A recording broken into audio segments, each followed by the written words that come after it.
Alright everyone, welcome back to Disventure Camp. Last episode, we put Gabby into a fucking wood chipper. Alright, so me, Chris, and Pro-Dog just finished watching Disventure Camp, just season 1 though.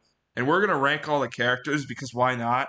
Because that's content. We're gonna ignore everyone that's not from season 1, because we haven't seen that. What is glitch shittos? So first we got the hosts. I mean, they're there.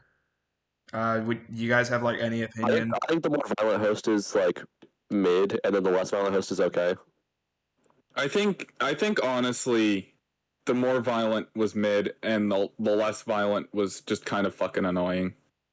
Yeah. So I'm like opposite here. I feel like this is they both go in mid. They're a package deal. Yeah, they're a package deal. Jensen. We barely saw this fucking guy. Yeah, He's good. Goated because he wants everyone dead. dude. Because he reminds me of. Can we make another tier just for irrelevant? All right, I know exactly who goes and who cares. yeah, honestly, who cares? Like, bro, his entire gimmick was being a mute guy, and it right there. The picture they used was him saying, "My name is Drew." That's how fucking bland he is. My name is Carmen Winstead. I'm 17 years old. Also, fuck this guy in particular. Let's just throw Gabby in there real quick. Oh yeah, definitely. I mean, there were moments I tolerated her presence, but like.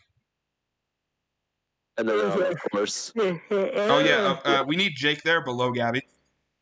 Listen, I'm really tired right now. I'm gonna say this right here. I don't have a problem against the Swiss, but fuck Gabby. Okay, Alec.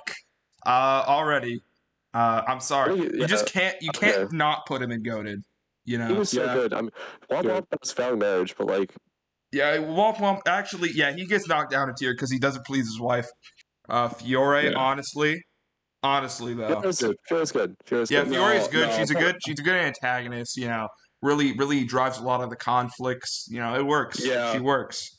She works as an antagonist, but burn her alive. I fully endorse the attacking and mutilation of 6-year-old girls. So Ellie, honestly, pretty good too. Ellie, her only flaws are really that she's with Gabby, and that's every scene with them together makes me want to pull my eye. I don't see the chemistry. That's the problem. I don't see the chemistry at all. And also, I want Gabby to die.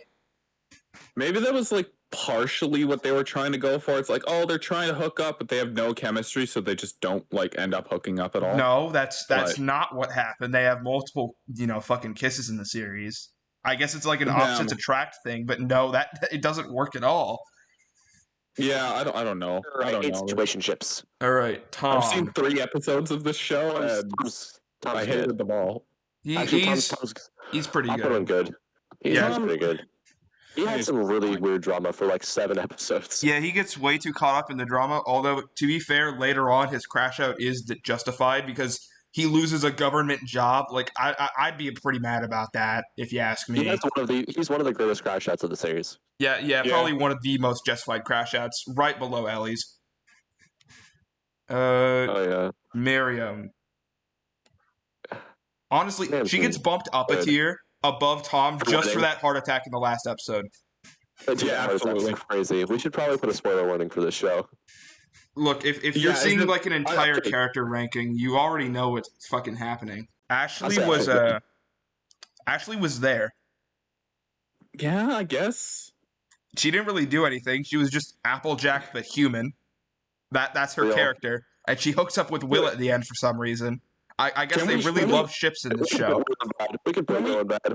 Can we just replace Who Cares with Glup Shitto and just toss her in there? Well, no, because No.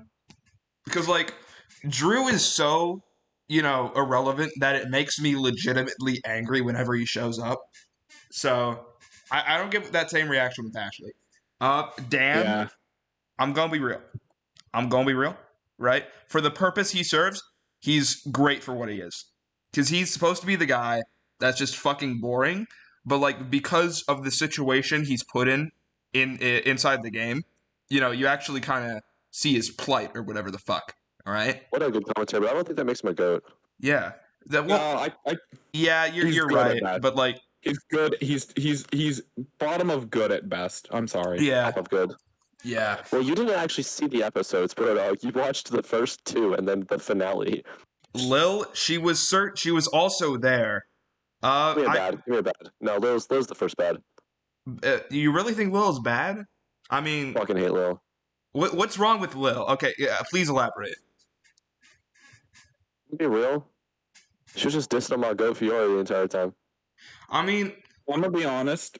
From what I got from her character, I don't know like if this is the case. What I got from her character from watching the first episode, she was very I get voted off like almost right away vibes.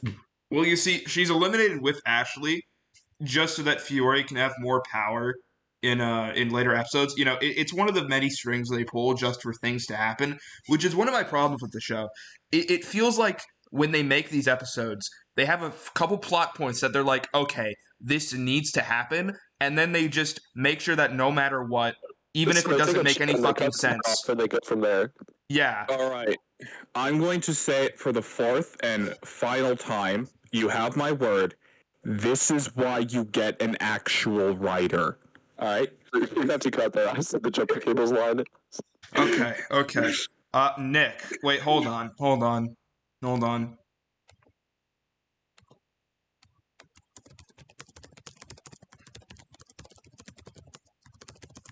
Okay, bro. You're glazing, bro. Krispy Kreme factory's down the road, bro. Bro. Yeah. Will. Does bad. anyone object? No, I do not. Bro, what the fuck is this tier list? Please. I want this man hung by jumper cables. All right, everyone, that's it for tonight's episode of Disventure Camp. Join us next time when Alex bites the curb.